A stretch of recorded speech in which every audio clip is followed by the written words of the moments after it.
Barak, Ahaya, Alam, Shalom, planet Earth. Welcome back to True Talk. You know, the Most High made a promise to his people that during the last days that he would wave his hand in time. And he would bring to memory of who we were and who we are. And he would wake his people up from the four corners of the earth. Check this out, family.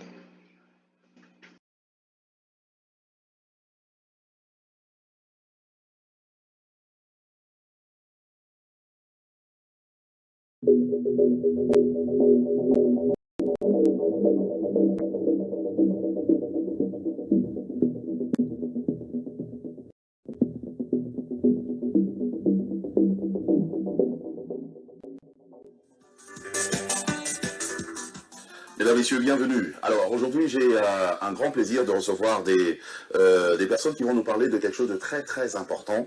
La chose, en fait, c'est une chose qu'on ignore concernant justement les Juifs, les Hébreux. Et le saviez-vous que les Juifs étaient des Noirs? Est-ce que vous le saviez? Enfin, on va essayer d'en parler aujourd'hui avec nos invités qui ont accepté notre invitation. Il s'agit bien sûr du docteur Ake Dieudonné. Bienvenue.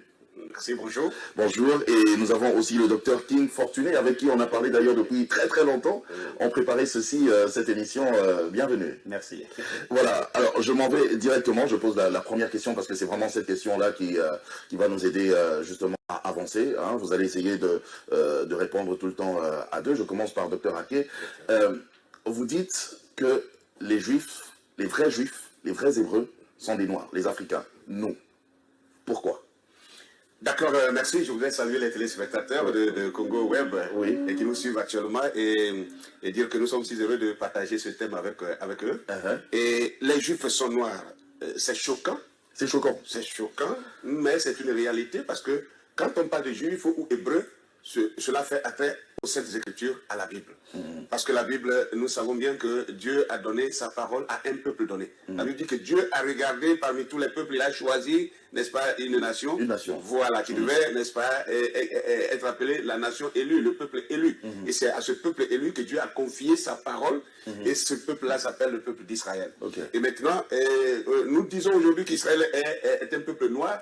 Et ça choque parce qu'il y a un peuple qui existe aujourd'hui. En Israël.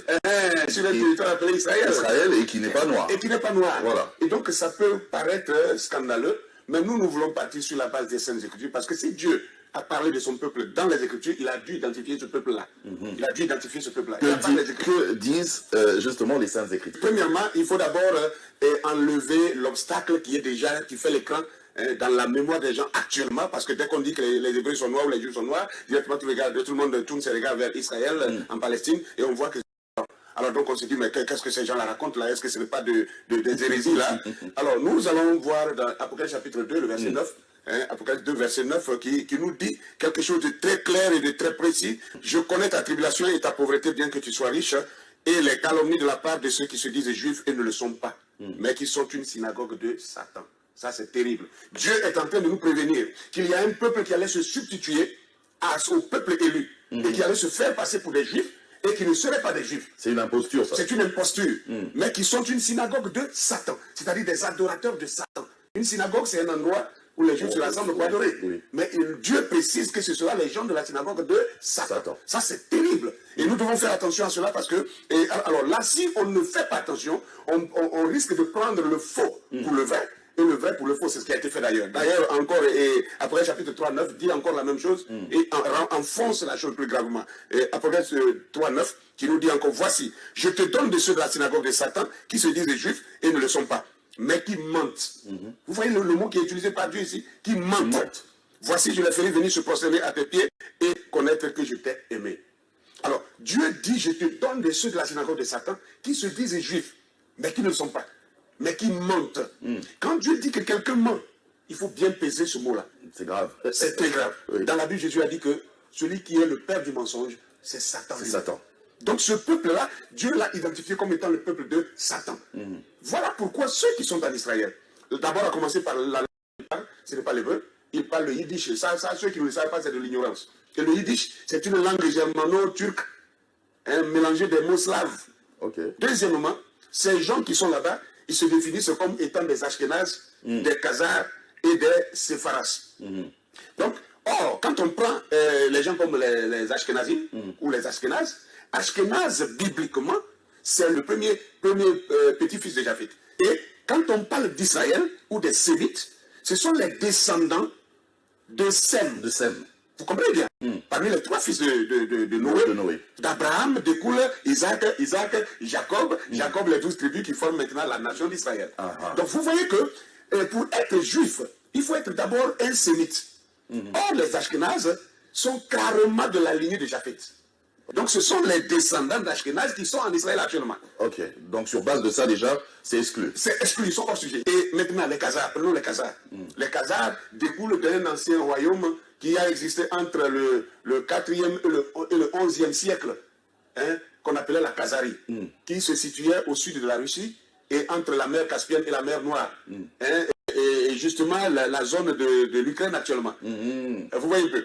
Et ce royaume-là, c'était des Turcs. C'était un peuple turc mélangé de Slaves et de Russes. C'était un peuple usurpateur. C'est-à-dire c'était un peuple qui agressait tous ceux qui passaient. Et donc, ils arrachaient leurs biens, ils les tuaient et ils prenaient leur identité. Déjà à l'époque, ils étaient déjà comme ça, des imposteurs. Des imposteurs. La Russie et l'Allemagne à l'époque et se sont mis ensemble autour du 7e siècle par là. Ils ont voulu leur faire la guerre pour les détruire. Et on leur a dit, vous choisissez une de ces religions ou alors on vous massacre. Et ils ont choisi le judaïsme. Je pose quand même la même question au docteur King. Essayez de nous éclairer encore plus, de creuser encore plus, parce que le docteur Ake est parti déjà sur base de ce texte d'Apocalypse, et il nous a même parlé des enfants de Noé, il a même évoqué les 12 tribus d'Israël, mais tout ça ne montre pas que le juif est mort.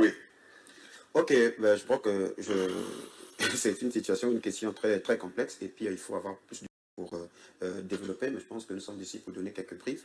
Premièrement, je vais prendre la notion de la numérologie. La numérologie par rapport à une clé prophétique dans Ézéchiel chapitre 4, où Ézéchiel s'est penché 390 jours pour porter le péché de la maison d'Israël et 40 jours pour porter le péché de la maison de Juda. 390 plus 40, ça donne 430. Or, lorsque nous voyons le peuple qui a subi la servitude qui a duré près de 4 siècles, il s'agit bien du peuple africain ou du peuple noir qui ont été déportés à partir de l'Afrique. Le châtiment de 4 siècles était un châtiment réservé qu'à Israël. Donc le peuple qui subit ce châtiment-là, assurément c'est Israël. Quelqu'un va dire que c'est juste une coïncidence. Il faut maintenant rattacher ces prophéties-là par rapport à ceux-là qu'on appelle les Juifs. Sinon, il faut commencer par régner la Bible. Pourquoi 400 ans de servitude? 4 siècles. Parce que selon Lévitique 26, le verset 18, quand Israël pécherait, Dieu devait les punir 7 fois.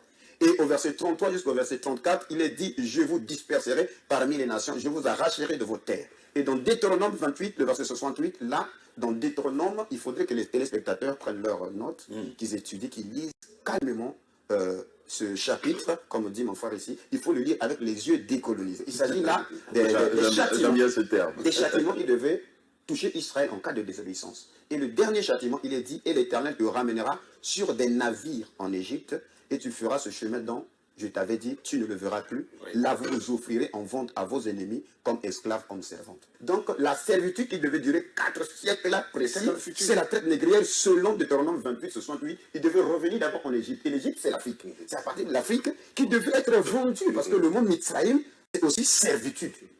Parce qu'il ne s'agit pas de l'Égypte à l'origine. L'Égypte, ce sont les Grecs qui ont amené ça. Mesdames, messieurs, vous pouvez toujours laisser un commentaire, un message à ce numéro de téléphone. Je sais que là, dans vos maisons, ça bouillonne un tout petit peu. C'est vrai que moi-même aussi, quand j'ai appris ça, parce qu'on a eu à faire un briefing, ma tête avait bougé. Donc on doit essayer.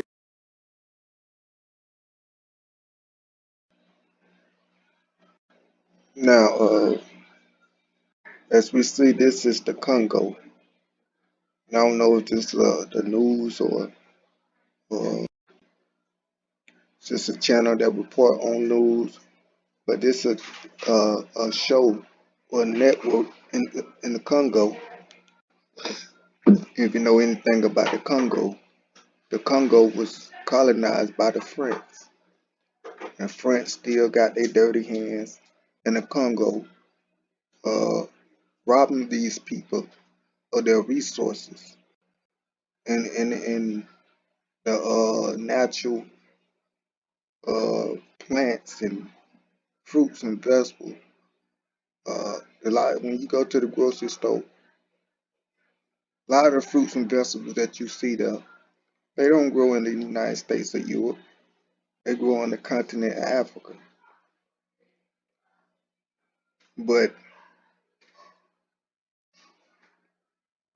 this is just prophecy being fulfilled, for the Most High fulfilling His promise about that He will wake His people up.